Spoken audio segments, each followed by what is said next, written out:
Hey, what's going on, everybody? Welcome to Clean Cut Audio. My name is Tom Kelly. I'm an audio engineer, podcaster, and podcast producer, bringing you weekly videos and podcasts to help you produce better sounding podcasts and get them done more efficiently. I have not talked about editing in a while, so I wanted to talk about kind of these pro level techniques to really hide edits. I just got done with one of the worst episodes I've ever done in my life, and I deployed a lot of these tactics in order to cover up a lot of this guy's stammering and stuttering. It was really bad. It was like 1,600 edits in 40 minutes. Almost unbearable, but by the time I was done, it was sounding good. And the most important thing, it sounded natural. So I'm going to teach you how to do that today. All right, let's do it.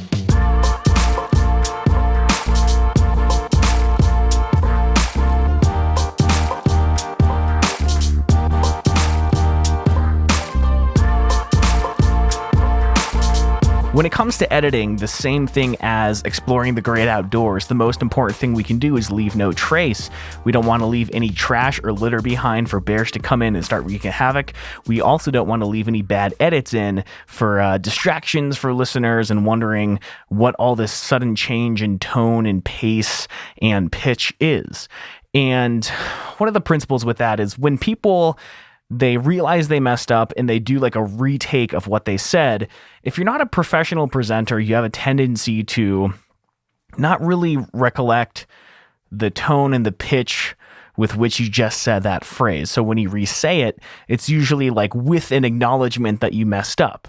So when you cut the mistake and you try to blend them together, we now have this sudden change in pitch and tone and intensity, and it can get kind of weird. So what I do is I kind of cut in between words and blend them together in order to have, let's think of it this way. You mess up on the word pitch, and in the first time you say it kind of low pitched. The second time after you correct yourself, you're a little higher pitched. We don't want the word pitch to just all of a sudden become higher just on the word. So what we can do is kind of cut in the middle, like during the vowel sounds, which is where tonality tends to change. We can cut in through the I, through the TH, and blend them together so that rather than just the word pitch awkwardly being higher, we make it so that there's this gradient throughout the word of the word pitch, slightly rising in pitch in a natural way in order to hide this edit. If you don't get what I'm saying, that's fine. I've got tons of examples in Pro Tools, so let's get to it now. Now, I re-recorded some phrases that I had to deal with in this most recent episode. So let's take a listen to this first one here. That's not always the way it goes, but I think that the information points to.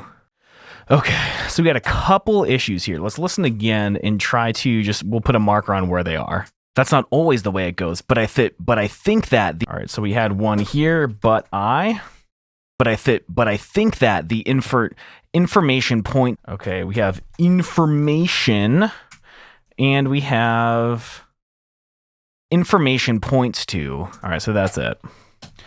So let's see what we can do if we're just not really paying much attention and we're just getting rid of cutting out the but, going back to the other but. But I think. All right, so let's just make this cut here and let's listen to what that sounds like. Always the way it goes, but I think that the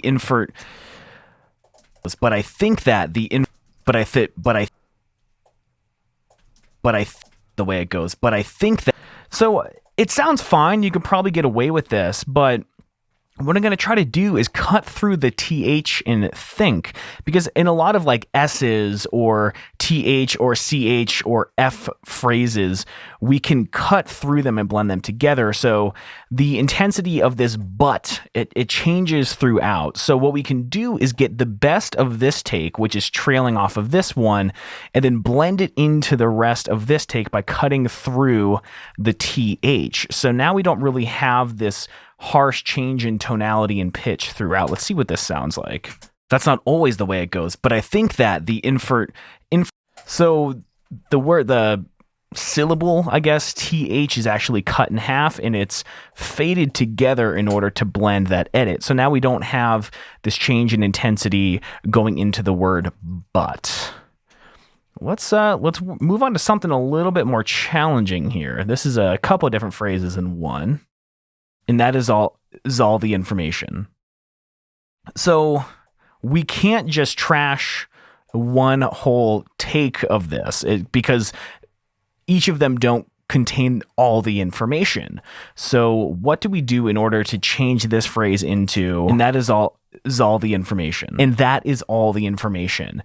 I just mentioned we can cut through S's pretty transparently. So let's find where the S's are here. And that is all the information. S's usually have like a really dense kind of signature in the waveform here. So I'm going to shuffle, ripple, delete this section here.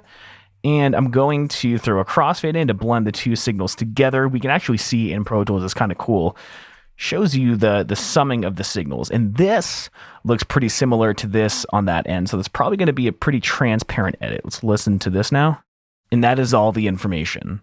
Can't even hear there's an edit there. It happened halfway through the word is. So we have is and then zall. We combine together to make is all. And then the next phrase, the information. But I think that, and again, the same problem, we could just get rid of the word but and just start with I think that. But, you know, this guy was making a point. He was trying to show like point counterpoint. So I want to leave the word but in. And same thing with the TH. We can just kind of cut it halfway through each phrase to maintain the same length of the word. And if we zoom in, you know, that's pretty decent, but you know, let's throw a crossfade. Usually throw them a little bit longer to hide these changes here. But I think that, all right, let's listen to before and after. And that is all the information. But I think that to, and that is all the information. But I think that you would never know there was an edit there. Let's move on to one last one here, and then we'll talk a little bit about what's going on with all this. And I want to take a quick moment right now to thank my Patreon supporters for making this channel possible. I've never really done this shout out in the middle of the episode, but now's as good of a time as any. I work super hard every week on the videos and the podcasts, and I really appreciate everyone that's here on this channel, all the subscribers. Thank you so much. But these people on my Patreon are financially contributing, and they're receiving a lot of stuff in return to really help make these weekly videos and podcasts possible.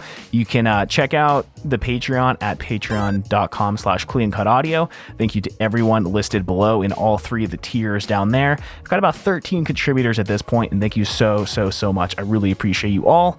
But back to the episode. What do we got here? Let's take a listen. You'll notice that if you look at the inconsistencies. All right, so this is a kind of hard one because we have words that are kind of smearing together, and we can't just make like a hard edit for the sake of preserving the entire word. We'll take a listen to what I mean.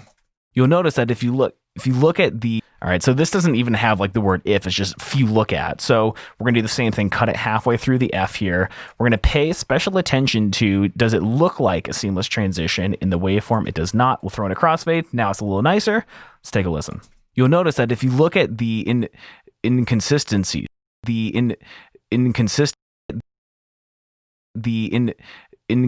so we're going to have to cut the word inconsistency. So we can do a couple things here. We have in right there, and then consistency. We can try to throw the C over. Now we have one word built out of two different takes. The inconsistency doesn't sound good because you have like in. There's a little bit of a after the in right here. So the other thing is we can just cut the whole word inconsistency out. And let's take a listen to that. Look at the inconsistency. Maybe with a little more time. Look at the inconsistency.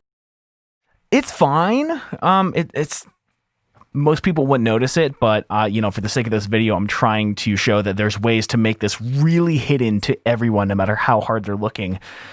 So let's do something freaking crazy. Let's cut halfway through the word inconsistency.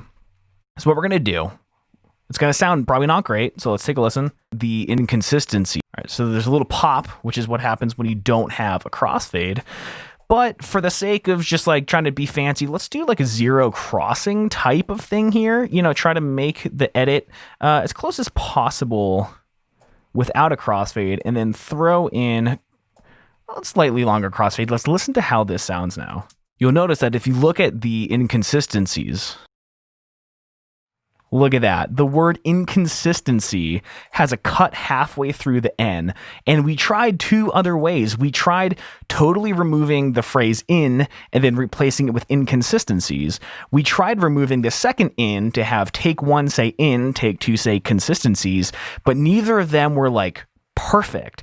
So if we break these rules of cutting these words right in half, I mean, cutting them into quarters even, halfway through an N sound, we were able to make a very transparent cut.